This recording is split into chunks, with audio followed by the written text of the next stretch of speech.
E aí, tudo certo? Hoje, terça-feira, vamos continuar estudando, vamos continuar pedindo que Deus nos abençoe e que a presença dele esteja com a gente hoje e durante a semana toda.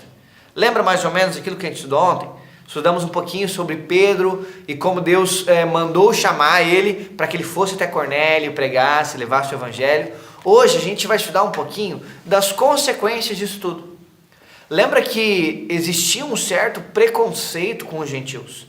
E de alguma maneira os judeus tinham entendido que era pecado e que era terrível que um judeu entrasse na casa de algum não judeu. E eles entendiam que o evangelho poderia chegar aos gentios desde que eles se circuncidassem primeiro, eles se tornariam judeus e depois se tornariam cristãos. Mas Deus estava mostrando para Pedro e mostrando para os outros naquela época que na verdade o evangelho chegaria para eles um pouquinho diferente. Olha só, quando Pedro chega e Pedro prega, olha o que acontece no verso 34, é o verso áureo dessa semana, né? Então Pedro começou a falar: agora percebo verdadeiramente que Deus não trata as pessoas com parcialidade, mas de todas as nações aceita todo aquele que teme e faz o que é justo. E aí Pedro está falando, olha, Deus não faz acepção de pessoas.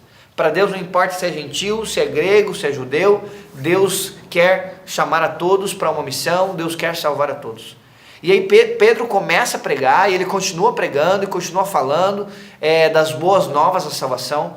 E nesse momento, lá no verso 46, o Espírito Santo é derramado sobre aqueles que estavam na casa de Cornélio. E aí eles falam aquelas línguas estrangeiras. É importante notar que não são línguas estáticas, ou seja, línguas que não têm significado nenhum. São línguas estrangeiras. Para você entender um pouquinho melhor o dom de línguas, a gente tem que usar por base Atos 2. Que é o maior e melhor texto para a gente entender o surgimento do dom de línguas dentro da igreja primitiva. E na casa de Cornélio, o dom de línguas ele veio com um propósito muito específico. Mostrar para Pedro e para aqueles que estavam com Pedro que Deus tinha aceitado os gentios do jeito que eles eram. No sentido de que eles não estavam circuncidados. É claro que quando eu falo que Deus nos aceita do jeito que a gente não é que ele aceita a gente para que a gente fique com os pecados e fique daquele mesmo jeito. Não é assim. Deus ele nos ama, nos recebe e agora ele nos aceita para sermos melhores. Mas aquilo que impedia os gentios de se unirem aos cristãos não era questão de pecados, era questão de cerimônias. E veja que logo depois, no capítulo 11, Pedro ele vai ser interrogado pelo que aconteceu na casa de Cornélio. Parece que as pessoas estavam mais preocupadas com a transgressão de Pedro em ter ido na casa de um gentil do que felizes com a conversão de Cornélio e toda a sua casa.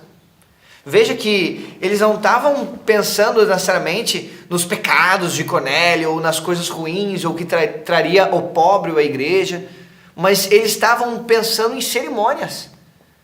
Naquele momento, aquelas cerimônias judaicas estavam sendo um empecilho para que os gentios se juntassem aos cristãos.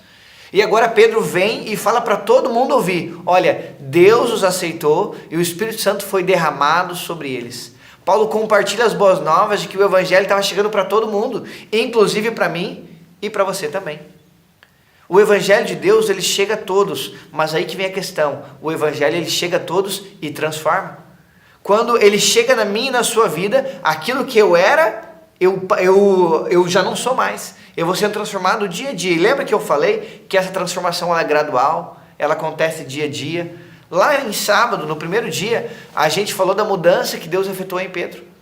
E essa mudança Deus com certeza efetuou em Cornélio, com certeza está efetuando em você e também está efetuando em mim. Deus tem um plano para a humanidade. Deus quer salvar a humanidade. E por isso, ele depende que eu e você levemos o evangelho até essas pessoas. E que nada nos atrapalhe disso. E que a gente leve um evangelho puro, um evangelho bíblico, de que a graça de Cristo é suficiente para nos salvar. E quando ela chega, ela nos transforma e nos deixa cada vez mais semelhantes a Ele. Que Deus te abençoe e até mais.